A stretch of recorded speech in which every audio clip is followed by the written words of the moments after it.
Hello বন্ধুরা, welcome to my channel Binayak Creation. আশা করি আপনারা সকলে ভালো আছেন। বন্ধুরা, আমরা সকলেই সুখী হতে চাই। যা কিছুই করি তা সব কিছুই সুখী হওয়ার জন্যেই করি। এই সুখ হলো পার্থিব সুখ, মানসিক সুখ। জীবন সবসময় একই রকম থাকে না। চিন্তা, সমস্যা, বিপদ এই সব কিছুকে ঘিরেই আমাদের জীবন। কখনো খুশিতে বা আনন্দে জীবন কাটে, আবার কখনো দুঃখে চিন্তায় জীবন কাটে। আবার কখনো মনে হয় সকলেই কত আনন্দে আছে, আমি একাই বোধহয় দুঃখে কষ্টে আছি। দুঃখ যেন শেষ হতেই চায় না। তবে এই ভালো সময়, খারাপ সময়, দুঃখ কষ্ট সব সময় একই রকম থাকে না, প্রতিনিয়ত বদলায়। আজ যে অর্থ সংকটে ভুগছে, কাল আবার অর্থ সংকট দূর হয়ে যায়। আর যারা সবসময় ঈশ্বরকে স্মরণ করেন, রোজ পুজো অর্চনা করেন, তাদের জীবনের সমস্যা এলেও ভগবান ঠিক উদ্ধার করেন, পাশে থাকেন। আপনি বুঝবেন কিভাবে যে ভালো সময় আসতে চলেছে আপনার জীবনে? ভালো সময় আসার আগে ঈশ্বর কিছু সংকেত দেন, প্রকৃতিও কিছু ইতিবাচক সংকেত দেন, যা দেখে আমরা বুঝতে পারি যে আমাদের গৃহে ভগবান বাস করছেন। আজকের ভিডিওতে আমি সেই ইতিবাচক সংকেতের কথাই বলবো, যা দেখলে আমরা বুঝব আমাদের গৃহে ভগবান বাস করছেন। ঘুম থেকে উঠেই যদি শঙ্খধ্বনি শোনেন, তাহলে সেটা খুব শুভ। ঘুম থেকে উঠেই যদি দেখেন গেটের সামনে গাই বাছুর বা ষাঁড় দাঁড়িয়ে আছে, তাহলে অবশ্যই তাদের কিছু খেতে দিন। এটাও একটা খুব শুভ সংকেত। সকালে ঘুম থেকে উঠেই যদি দেখেন ঝাড়ু, তাহলেও বুঝবেন খুব ভালো সময় আসতে চলেছে। ঘুম থেকে উঠেই দুধ বা দই যদি দেখেন, তাহলে ভাববেন শুভ সময় আসতে চলেছে।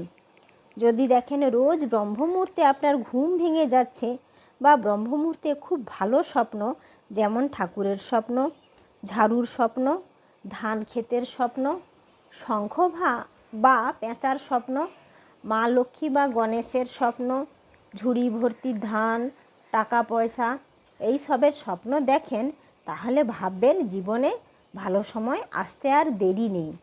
পুজো করার সময় যদি চোখে জল চলে আসে আপনা আপনি, তাহলে বুঝবেন ঠাকুর আপনার কথা ঠিক শুনছেন। পুজোর সময় দেখবেন কখনো কখনো এমনও হয় হঠাৎ প্রদীপ খুব তেজভাবে জ্বলে বা ধূপের ধুঁয়ো ঠাকুরের দিকে যাচ্ছে। এটাও খুব শুভ সংকেত। পুজোর সময় ঠাকুরকে অর্পণ করা ফুল যদি পড়ে যায়, তাহলে ভাববেন আপনার পুজোয় ভগবান খুব সন্তুষ্ট হয়েছেন। সন্ধ্যার সময় বা যদি দেখেন হঠাৎ ঘরে অনেক বড় বড় কালো পিঁপড়ে আসছে, তাহলে বুঝবেন মা লক্ষ্মীর আগমন হবে ঘরে। ঘরে চড়ুই পাখির আগমন বা ঘুঘু পাখি বাসা বাঁধলে বুঝবেন শুভ সময় আসতে আর দেরি নেই। বাড়িতে বিড়াল যদি ছানা দেয়, তাহলে মা লক্ষ্মী সেই বাড়ি ছেড়ে কোথাও যাবেন না, সব সময় আপনার উপর কৃপা বর্ষাবে। পুজো করার সময় যদি কোনো অতিথি আসে বা কোনো সাহায্য প্রার্থী আসেন, তাহলে একদম বিরক্ত হবেন না, বরং তাদের সঙ্গে ভালো ব্যবহার করবেন এবং তাদের সাহায্য করবেন। কখনো কখনো এমন হয় ঘরে কোথা থেকে সুগন্ধ অনুভব করতে পারি, যেমন ধূপ ধুনো বা কর্পূর জ্বালানো বা কোনো সুগন্ধিত ফুলের গন্ধ অনুভব করতে পারি। এর কোনো উৎস আপনি খুঁজেই পাবেন না, তখন বুঝবেন স্বয়ং ভগবান আপনার ঘরে রয়েছেন। লক্ষ্মী পেঁচা যদি কোথাও দেখতে পান, তাহলে বুঝবেন খুব শীঘ্রই মা লক্ষ্মী আপনার উপর কৃপা করবেন। কারণ পেঁচা যে মা লক্ষ্মীর বাহন।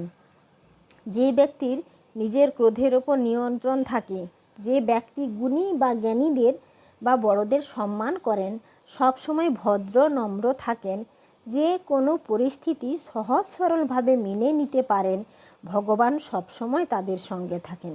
তার ঘরে ভগবানের আশীর্বাদ অবশ্যই রয়েছে।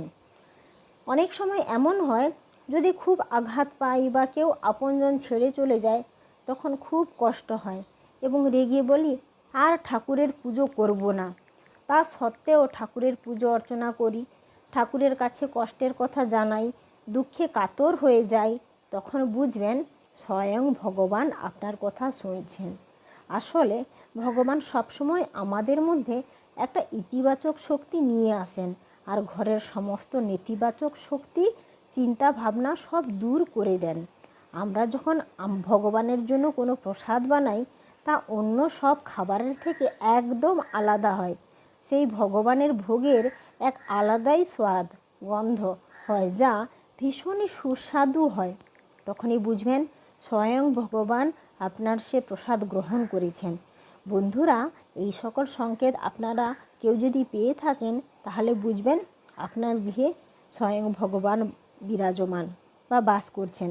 বন্ধুরা, কে কে পেয়েছেন এমন সংকেত কমেন্টে অবশ্যই জানান। রাধে রাধে বন্ধুরা, ধন্যবাদ।